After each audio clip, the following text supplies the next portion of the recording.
just say bikers go home? Anyone here a biker? Oh, God.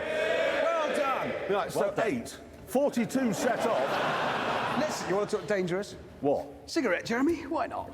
I'll do your bet. After the show tonight, you can all come and watch. After the show, you get onto your black booster. Hi. You ride round the track as fast as you can, and I'll chain smoke. We'll see who dies first. You're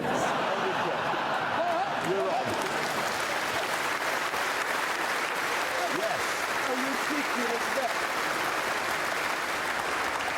Anyway, that is the end of the news, and we must move on. As we know, caravans are a menace. We all know that.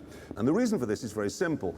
Nobody who tows a caravan has had any training, which means they're a bit frightened, which means they drive slowly, and that means they clog up the British countryside all summer long.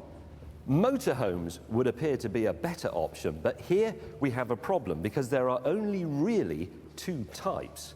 There is the American RV, which is extremely cool, but far too large, really, for European roads. And then there is the British alternative, which is much smaller. It's much easier to drive on our roads, but it really is rather tragic. Yeah, so with that in mind, our producers came up with a plan. They said we each had to build our own motorhome, which would be small enough to work in Europe, but still cool. The rules were simple. Whatever we made had to have sleeping accommodation, cooking facilities, and a bog. And then they said once we'd finished them, we had to meet up for a series of challenges.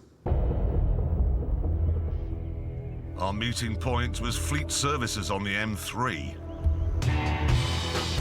And Richard was the first to arrive. And there it is. I am genuinely proud of this. But before I had a chance to talk you through